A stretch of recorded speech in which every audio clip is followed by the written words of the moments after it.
Dad perfect events. The rain was hammering my cabin windows like bullets when I heard the car engine. Howard Miller, 59 years old, and I'd been sitting in the same worn leather chair for 4 damn years, staring at the same stack of police files. My son Marcus case. Closed dead end. That's what they called it.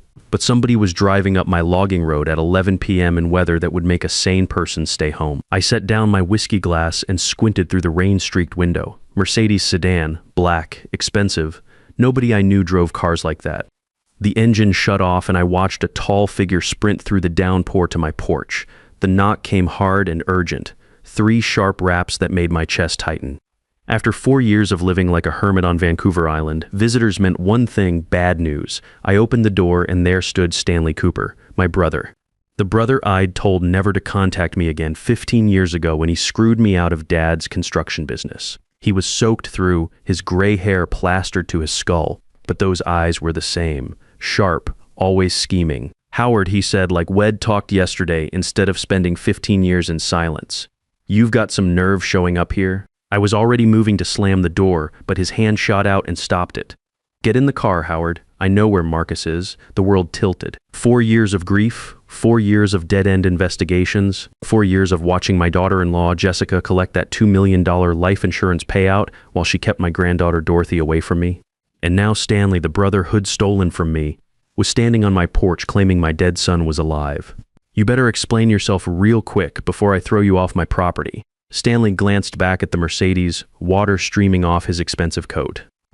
Marcus isn't dead, Howard.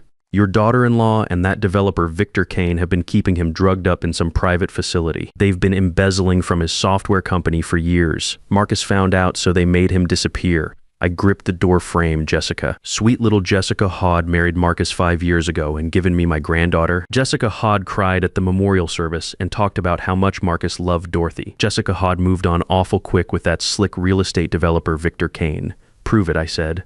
Stanley pulled out his phone and showed me a photograph. A man in a wheelchair staring blankly at a TV in what looked like a hospital common room, thinner than I remembered, with a beard and longer hair, but I'd know that face anywhere. My son, alive. Where is this private care facility outside Kelowna?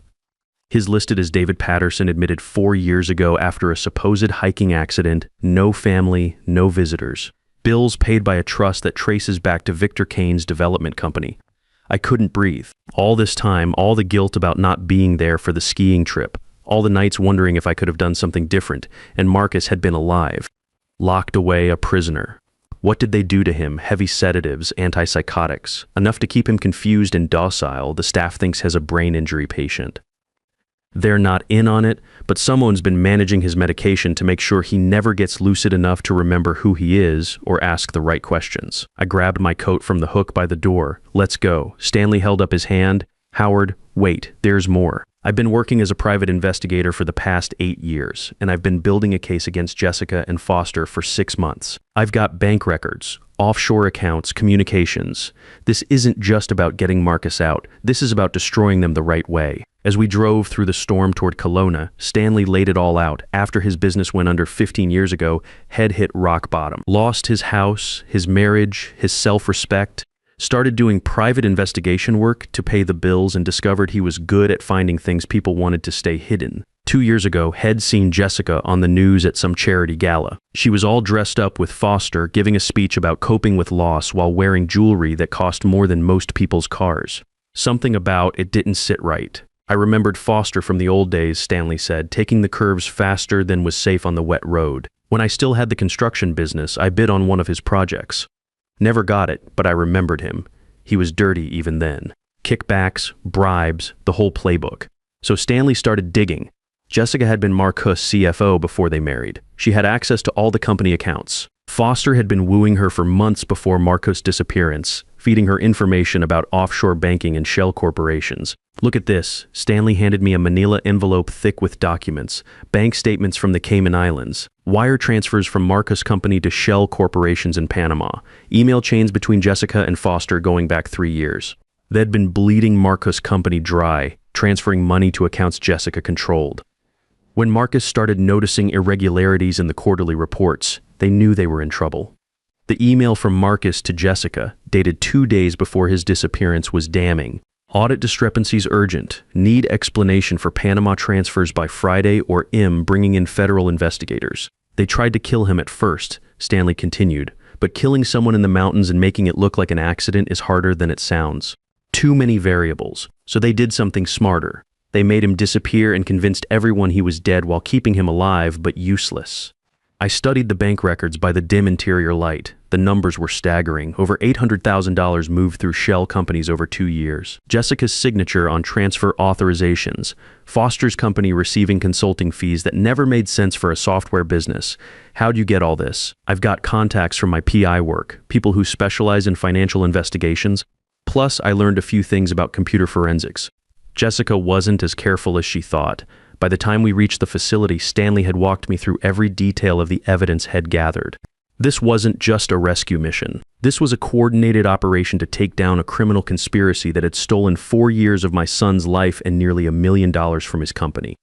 The facility looked innocent enough from the outside. Modern building, well-maintained grounds, the kind of place where wealthy families put relatives they didn't want to deal with. Stanley parked in the visitor lot and killed the engine.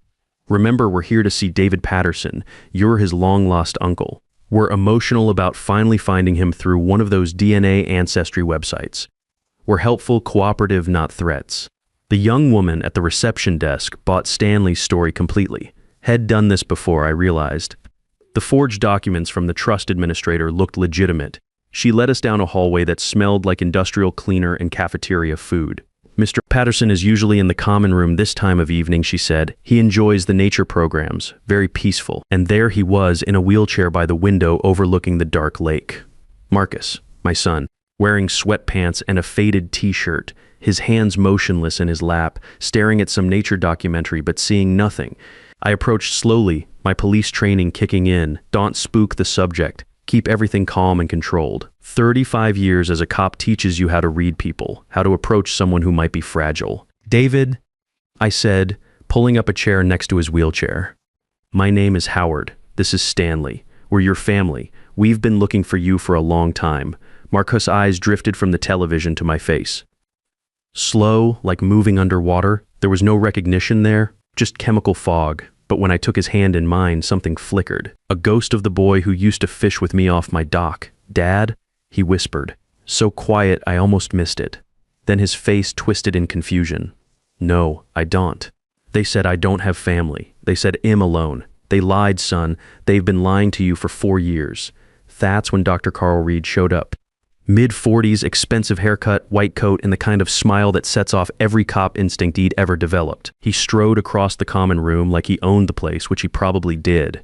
Dr. Reed, David's attending physician. I wasn't informed we had visitors this evening. Stanley stood to face him, all professional courtesy. We have authorization from the trust administrator. The receptionist verified our credentials. Did she? Reed's eyes flicked between us, calculating, and you are. Stanley Cooper, David's nephew. This is Howard, his uncle. We've been searching for David for years through genealogy databases. Reed's face went pale, then red. I saw it then, the moment he realized the game was up. His hand moved toward his pocket, toward his phone. I was faster. 35 years as a cop teaches you a few things about reading people and reacting to threats. I grabbed Reed's wrist, twisted it behind his back in one smooth motion that my old training sergeant would have been proud of. I wouldn't do that if I were you, Doc, I said quietly. See, I've already contacted Detective Nancy Thompson with the RCMP Major Crimes Unit. She's on her way here right now with a warrant for your arrest. You've got maybe 10 minutes before this place is crawling with cops. Reed tried to pull away. This is assault. You can't actually, I can. Section 494 of the Criminal Code allows citizens arrest for indictable offenses. Kidnapping, fraud, conspiracy. Pick one. I tightened my grip just enough to make my point. Now here is what's going to happen. You're going to walk back to your office, sit down and wait quietly for the authorities. Any attempt to interfere with us or harm David will result in additional charges. Are we clear? Reed nodded jerkily. I released him and he practically ran from the room. The receptionist had noticed the commotion and was heading our way. Confusion written all over her face. Stanley intercepted her with the same smooth professionalism Head used on Reed. There's been a situation with Dr. Reed. The RCMP are investigating irregularities in patient care. We need you to remain calm and ensure none of the residents are disturbed. I was already moving Marcus' wheelchair toward the exit. The kid Hod taught me to fish at 5. Hod graduated summa cum laude from UBC. Hod built a software company from nothing and given me a beautiful granddaughter, was coming home. Finally, we made it to the parking lot just as the first police cars appeared on the horizon, red and blue lights cutting through the rain. Detective Thompson was as good as Stanley's word. Within minutes, the facility was surrounded and Reed was in custody. Thompson, a sharp-eyed woman about my age, took our statements while paramedics examined Marcus. We've got arrest warrants for Jessica Walsh and Victor Kane. Vancouver PD is picking them up now. You two bent about 17 different laws tonight, but given the circumstances, I think we can work something out. The paramedics were gentle with Marcus, testing his pupil responses, checking his vital signs, documenting the chemical damage he'd been subjected to. One of them, a young guy who reminded me of Marcus at that age, shook his head as he read Marcus' chart, massive doses of haloperidol, lorazepam, and quetiapine. Enough to keep an elephant sedated. This guy's been in a pharmaceutical coma for years. They loaded Marcus into the ambulance for transport to Kelowna General. I rode with him while Stanley followed in his Mercedes. During the ride, Marcus drifted in and out of awareness, sometimes looking at me with recognition, other times staring blankly at the ambulance ceiling. "Dorothy," he mumbled at one point. "Is Dorothy okay? She was so small when she's 8 years old now, son. She's been living with Jessica, but she's going to come stay with me soon. She's going to be so happy to see you." At the hospital, a neurologist named Dr. Sarah Kim confirmed what Wed suspected. Years of inappropriate medication had left Marcus foggy, but there was no permanent brain damage. The drugs had been carefully calibrated to keep him docile without killing him. With time and proper care, he should recover completely, Dr. Kim explained. The human brain is remarkably resilient. We'll start him on a gradual detox protocol and monitor his cognitive function. ID estimate 2 to 3 weeks before the worst of the chemical fog lifts. It was 3 a.m. when they finally let me see him in his private room. He was hooked up to monitors, IV fluids flushing the poison from his system, but his eyes were clearer than they'd been at the facility. "Dad," he said when I walked in, and his voice was stronger. I kept trying to remember Dorothy's face, but everything was so fuzzy. "How is she? She must be huge now." I pulled a chair up beside his bed. "She's 8 years old and beautiful and brilliant. She asks about you all the time. Jessica told her you were dead, but I think deep down she never believed it. How long was I gone? 4 years. But you're safe now. Jessica and Foster can't hurt you anymore." Marcus was quiet for a long moment, staring at the ceiling tiles. "She was my wife, Dad. I loved her. I trusted her with everything. The company, our future, our daughter. And she tried to erase me. I squeezed his hand. "I know, son, but you survived. And now we're going to make sure Dorothy knows her father didn't abandon her." Stanley appeared in the doorway around dawn, looking exhausted but satisfied. Had been coordinating with Detective Thompson in the prosecutor's office. The scope of Jessica and Foster's crimes was bigger than Wed initially realized. "They've been running this scam for 5 years, Stanley said, settling into the other chair. "Jessica wasn't just embezzling from your company, Marcus. She was part of a larger operation.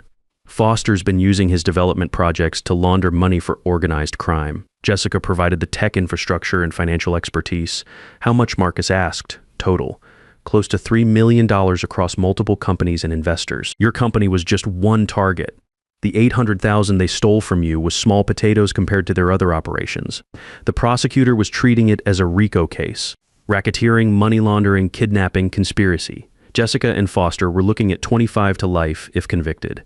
Dr. Reed had already cut a deal to testify against them in exchange for a reduced sentence. "What about Dorothy?" Marcus asked. "If Jessica goes to prison, what happens to my daughter?" "She comes to you," I said. "You're her father.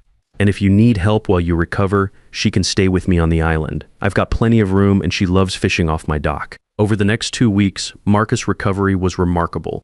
The fog lifted gradually, his memory returning in pieces. He remembered the day Head discovered the discrepancies in the company books. He remembered confronting Jessica about the transfers. He remembered the look on her face when she realized he knew. She cried. Marcus told me one afternoon, actually cried and begged me not to involve the authorities. Said Shed made a mistake, that Foster had pressured her, that Shed pay everything back.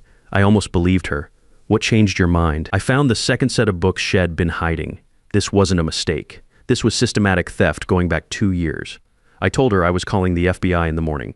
That night, Jessica had drugged his drink during dinner. When he woke up, he was in the facility, drugged and helpless, with no memory of how Head gotten there. Stanley visited every day, bringing updates on the investigation and helping Marcus sort through the legal maze of reclaiming his identity.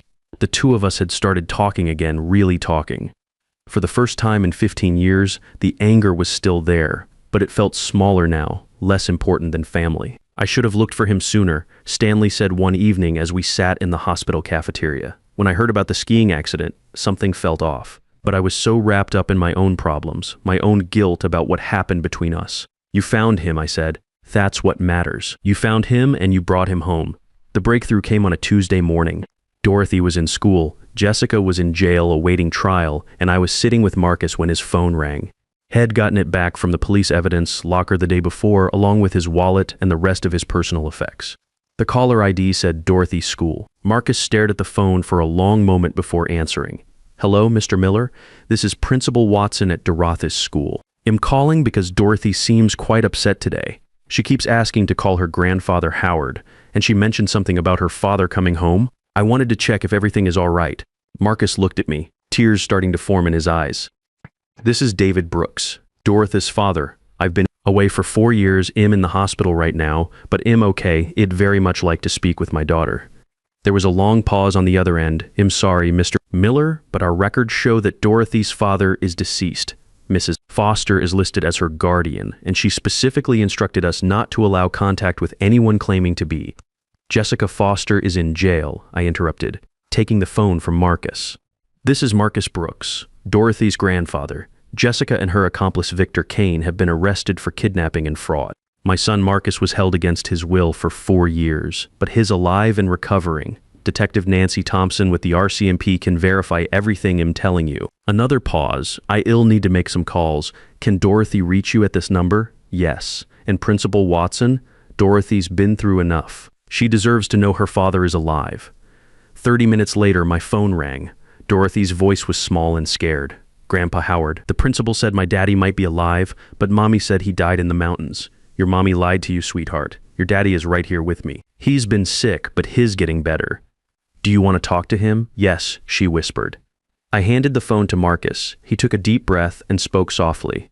Hi, sweetheart. It's Daddy. The silence stretched for what felt like forever. Then Dorothy's voice, stronger now. Daddy, is it really you? I knew you weren't dead. I knew it. Mommy said you were, but I knew you'd come back. I'm so sorry, baby girl. I tried to come home. I tried so hard to remember you, but they were giving me medicine that made me forget things. But I never forgot that I loved you. Never. They talked for 20 minutes. Dorothy told him about school, about her friends, about how she'd been staying with me and learning to fish. Marcus told her about the hospital, about how Grandpa Howard and Uncle Stanley had found him, about how much he missed her. Can I see you, Daddy? Very soon, sweetheart. The doctors want to make sure I'm completely healthy first. But Grandpa Howard is going to bring you to visit me tomorrow. Is that okay? More than okay. I love you, Daddy. I love you too, Dorothy. More than all the stars in the sky.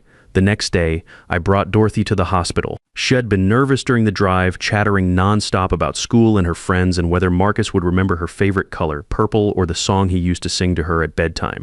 When we walked into his room, Marcus was sitting up in bed, looking more like himself than he had since Wed found him. Head shaved off the beard and his eyes were clear and alert. When Dorothy saw him, she froze for a moment, then ran straight into his arms. Daddy, Daddy, Daddy, Daddy.